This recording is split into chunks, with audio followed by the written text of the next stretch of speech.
Hi DIYers, Joe from Alarm Grid, and today we're going to talk about wiring a 4219 zone expander to your VISTA system. Now, what a 4219 is that it's a zone expander, just like the name says. What it allows you to do is connect more hardwired zones onto your VISTA panel. Let's say you have a VISTA 21IP set up, which is actually the panel that we're going to connect our 4219 today to. If you do have one of these at home, you'll likely know that you can only land 8 hardwired zones onto the panel. You can use zone doubling, so you could theoretically connect up to 16 different zones or you could program up to 16 different zones on the existing terminals on the system. But if you do want to add more hardwired zones to your system, and in most instances it's easier to use one of these modules for this purpose, which I'll explain in a moment, you will want to use the 4219. So what the 4219 is, as you can see, it's a board that has terminals on it, and it allows you to land 8 hardwired zones right onto the unit. Going back to the point that I made before, you may say, well, I can land up to 16 zones onto my system with zone doubling. Why do I want to use an additional module? The nice thing about the 4219 is that it connects to the VISTA system with an ECP bus. So it's going to connect to the system the same way that any keypads connect to your panel or any communicators connect to your panel. What this will let you do is let's say you have a house and you have a whole bunch of sensors on one side of the house and you have your panel on the other side. Instead of home running all the wires from all those sensors all the way back to the system, all you'll have to do is run a 4-conductor cable from your panel to the 4219 and then just land your zone wires right onto the 4219. Makes it super convenient for installations, and you can install as many of the 4219s as the system is able to handle. So you'll just want to check how many zones your VISTA panel can support, and then that is how many 4219s you can add. Each one takes up 8 zones in programming. They're great to use, and really, if you do have hardwired zones that you're looking to add onto the panel above what it can support, you're probably going to have to use one. Now, there are a few different iterations of the 4219 out there. We have the latest unit, which you can see has 8 small dip switches right here. There's 3 different revisions of the 4219. The oldest one required that you use resistors on all of the zone terminals for any zones that are connected.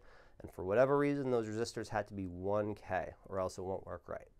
The next iteration required that resistors had to be used on the terminals, just like the first unit, except the resistors had to be 2K on that iteration. The third iteration, which is the latest unit, which is what we have installed, there's a dip switch that you can set, so you can say if it has to use resistors or if not. This is really convenient because there is many instances where you're just not going to want to install resistors onto the 4219. It takes longer. It's just more wires to play with, and in many cases the security that you get from having a resistor connected to the wire just isn't needed for the functions that you're looking to do. What the resistor does for you is that it supervises the wire, so if there's something that goes wrong as far as damage or if somebody tampers with it, you will get a trouble letting you know to check it out. But if you have, let's say, like a couple closets or maybe a back door or just anything really that isn't super important, don't feel like you have to use the resistors when you install the unit. Now, there's another aspect of the dip switches that lets you enable the panel tamper. You can turn that on or off on the newer unit. As you can see right over, I believe it's this guy right here. This is the internal magnetic reed switch for the 4219, and you'll notice that on the cover, or at least if you pick one of these up when it ships to you, there's a cover with a clip in it where you can install the magnet. That'll work with the reed switch in the unit, so that if somebody takes the cover off and you have the tamper enabled, the system will throw up a trouble or go into alarm depending on how you have it set up. And that particular function you could use with the dip switch. The dip switch for the resistor and for the tamper on the panel, their dip switches 7 and 8. I do recommend checking out the installation manual, as there's a legend that's going to tell you all the different settings that you can do on the system. And you will want to check that out anyways, because the 4219s, you actually have to set the dip switches for its address in the VISTA system. What I mean by this is that the address that the 4219 lines up to, that's going to determine which set of zones it actually works for, right? So on the VISTA panel, zones 1 through 8 are on the panel itself. The next set of zones is 9 through 16, so on and so forth. When you check the VISTA installation manual, you're going to find a page in there that actually says the different zones that each block works for, and you'll want to set the address for your 4219 to the appropriate block of zones. So if you have it going for, if you want to use it for 9 to 16, you want to configure the address for what that is so the system knows that those zones on this 4219 will be there. So with all of that said, now we're finally to the part where we're going to wire it to our system. Before we do that, I have one more thing to say. Actually, if you purchase a 4219, you're going to find that it comes with a mod plug.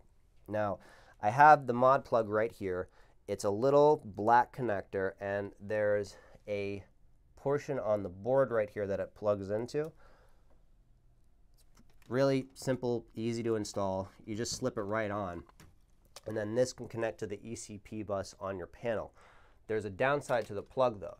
We found that over time, just because of the nature of the plug itself, it tends to wear out, and we've actually seen some customers that have weird operation after they've had a 4219 installed for an extended period of time. For this reason, we do recommend that you do not use the mod plug that ships with the unit, and you just directly wire it to your panel to avoid any issues that you may have with this, because it will get annoying. So, I do have a 4-conductor wire. This is 22/4, and as you can see, it has the same colors as our ECP bus on the panel. And right here is where we're going to connect them. Now, I don't know if you can see, but I can. Next to each terminal, there's actually a label that tells me which wire connects to which terminal. And I can see it says yellow, red, black, and green. So if I get my screwdriver, I'm going to put the appropriate wires under the appropriate terminal. Now, I don't have this wire connected to my VISTA system, and before you do any installation on your panel, you're going to want to cut power 100%. So what I'm going to do is just undo the backup batteries. I'm going to head over here.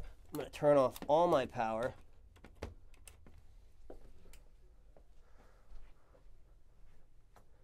And now the VISTA system is fully powered off and ready to do work on.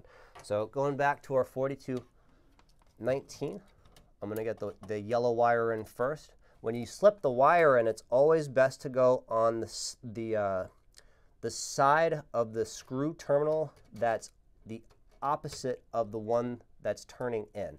What I mean by this is, so this screw, we turn it to the right. We want to place our wire on the left side. What this is going to do when we tighten the screw down, it's going to pull the wire and give us a really strong connection on this terminal. So if I put the wire in, as you can see, it's on this side of the screw. So when I turn it and it bites it, it's going to grab it and it's going to give us a super strong connection. So the next thing that we're going to do is the red wire. It's this guy right here. Then we have our black.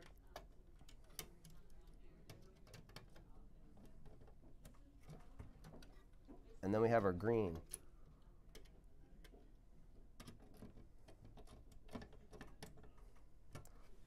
So now our wires are all set up and ready to install the other side on the VISTA system. So now we're going to connect it to our VISTA system. Before we connect it, I just want to mention that the 4219, it only uses 30 milliamps of power. It shouldn't overdraw your system, but if you do have a ton of devices and you're really working with something wanted to beep, and you're really working with only a few extra milliamps, you will want to do a power calculation on your system just to make sure that the 4219 won't overdraw it, because if it does, you will get some weird operation. Now, as from before, our VISTA system is fully powered off, and this is our wire that we have connected to the 4219. So just like right up top, we're just going to match the colors up to our ECP bus, and then we should be good to go. So as you can see, the first two terminals are for our AC. Terminal number 3 is for our bell power. Terminal number 4 is our ground, or our black for the 12-volt power for the 4219 and any other device on the VISTA system. So we're going to take our black wire and we're going to put it under the terminal. Now, as you can see, we are starting to get a bunch of wires underneath each of these terminals, and we found that somebody's beeping at me. We found that sometimes you can have a poor connection if you have too many wires under the terminal, as the clamp, when you go to screw it in, it may not fully squish down all the wires. If you find that you have a connection issue with any of the wires on your ECP bus, what you can do, and I'll just show you this on the ground right here. If you take the wires out,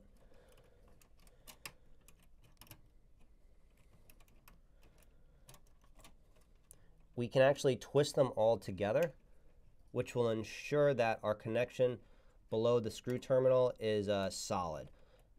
Now, you don't have to be a master at splicing the wires. You really just want to put them together and give them a good twist. Try to line up your sheathing so that the wire copper is all uniform with each other, so you get a nice connection when you put it onto the terminal. And as you can see, this right here is going to help guarantee that our connection is good to go. So I'm just going to open up our screw a little bit more, and I'm going to slip it right under the side.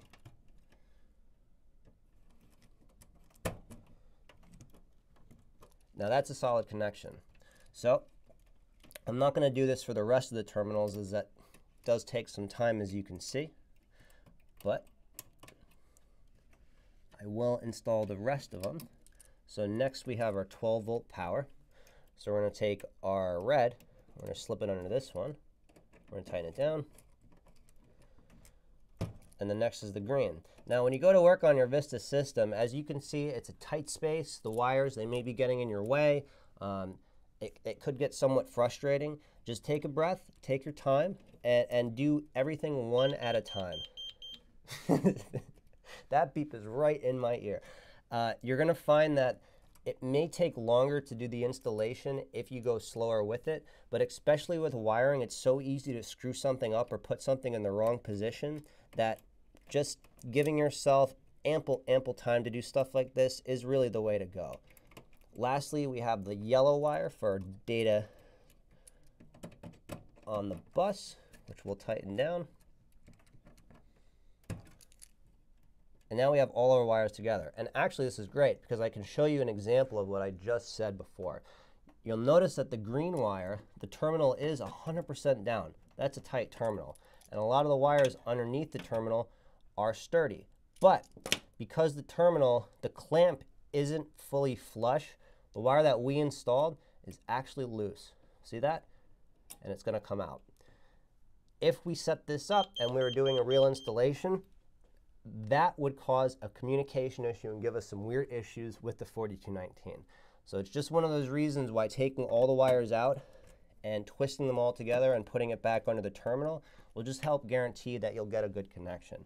I'm not going to do it for this one. I'm just going to take this green wire and shove it right where all the other wires are and then tighten it down, and that should suffice as a secure connection. As you can see, I'm not going to pull on it to try to break it, but the wires are tight, nothing's coming out, and the 4219 will be good to go. That's how to wire up a 4219 to your VISTA system. If you did enjoy the video, feel free to subscribe. If you want to be updated when we post future videos, hit the notification button below, and we'll send you an update when we do so. If you have any questions about 4219s, VISTA systems, or security systems in general, head over to our website, www.alarmgrid.com. Give us a call at 888-818-7728, or send us an email to support@alarmgrid.com. Thanks for watching, and we hope you have a great day.